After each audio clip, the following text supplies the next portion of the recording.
I'm going on a rant because I just came in to counter with a really misunderstood is what I'm gonna say, guy who identified himself as being gay, and I just want to know what is triggering the depth of the frustration or the misunderstanding that is creating this energy of anger or resentment or jealousy or envy within the gay community, especially when it comes to masculine gay men.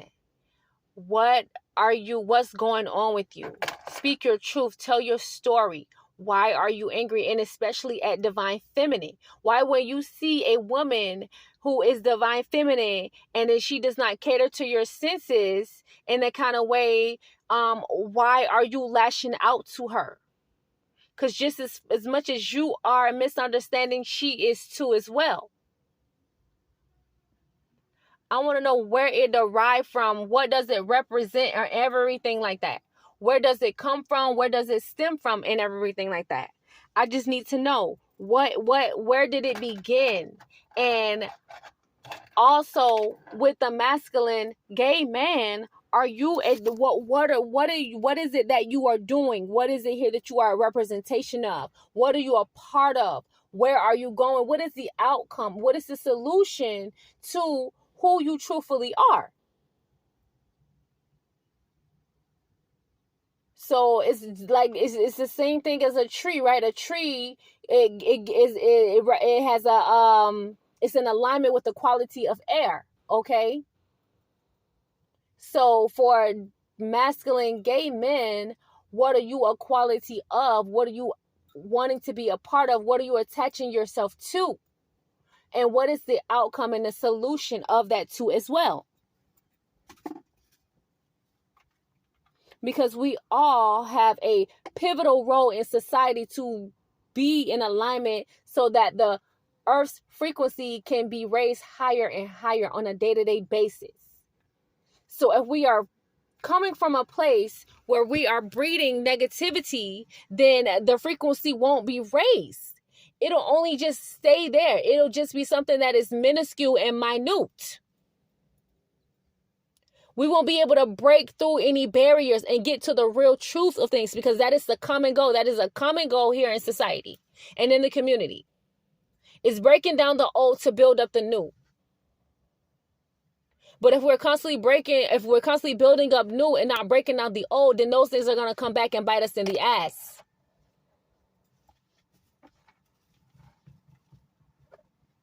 This is all I'm saying. I want to know what does this character derive from? Everything about you guys resembles happiness, right? The colorful rainbow flag, it represents happiness, gay pride. So it's about being prideful and gay and not necessarily always happy all the time, but that's not what I'm trying to say. What I'm trying to say is, why are you lashing out, and what are you lashing out at and for? And also, what can we do about it as a community? Let's all come together and get a rectification of this misunderstanding so that it can now be a firm understanding of where you're at or where you're going and what is the outcome. I want to know, what is the outcome? What is the outcome? I want to know, do you just want to be identified as your body part? Do you want to be identified as just a formation of a word that derives from intimacy? Because then if you want to be, then we won't be called women no more. We with you. We are with you. We'll be called pussy, and then you'll be called boy pussy. How about that? Okay, or whatever you need your name to be. But I really just need to know, instead of us separating ourselves from one another, how can we bridge that gap?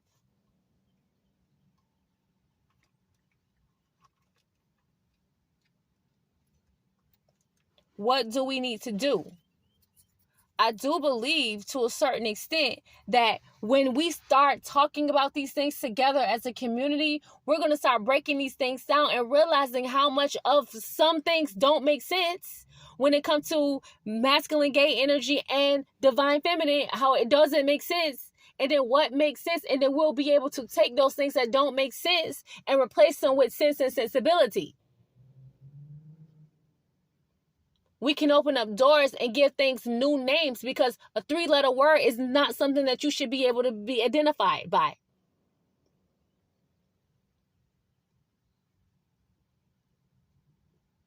And going about life in reference to your sexual body parts, it's not something that you should be able to identify by.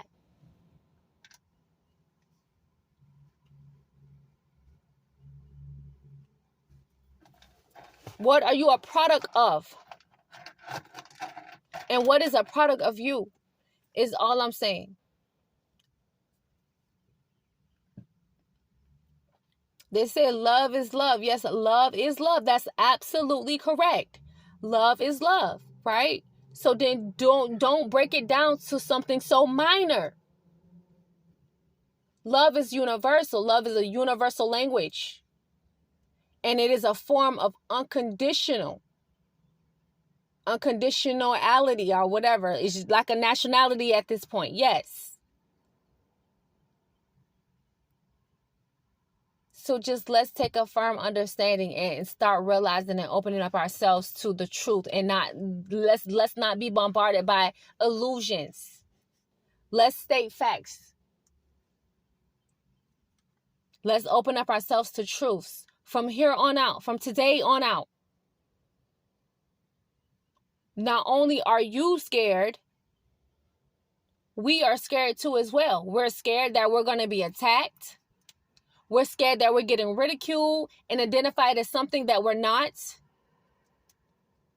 We're scared that there is somebody here that is trying to take us out of the earth, that is literally trying to wipe us away.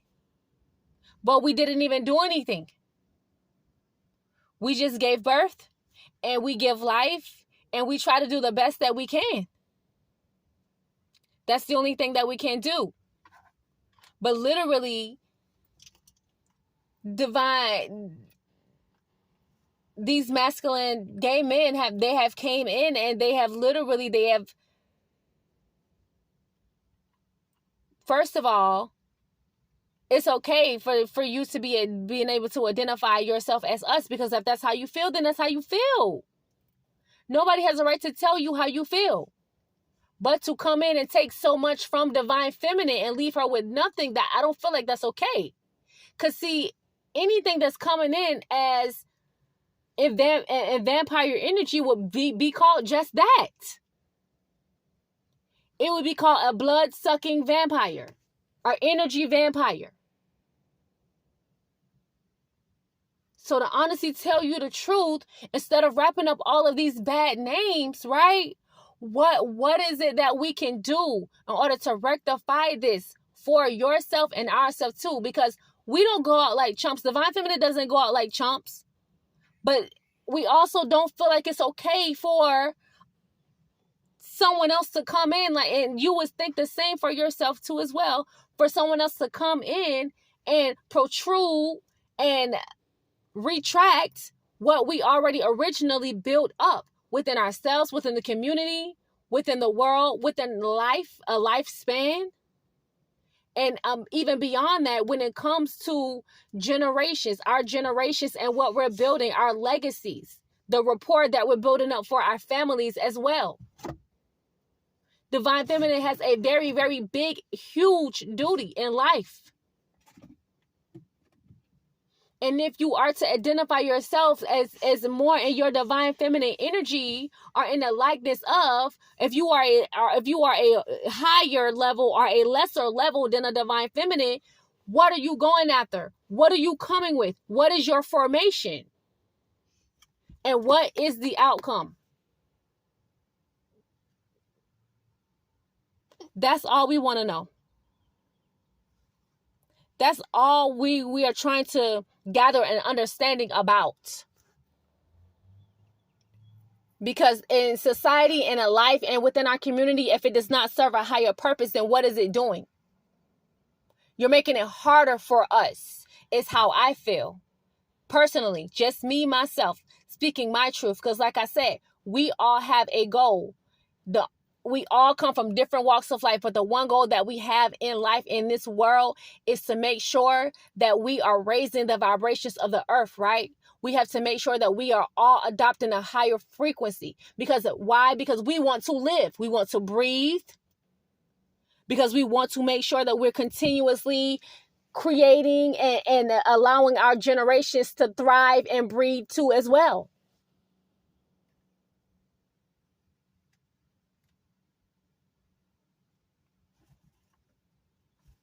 And that's all I have.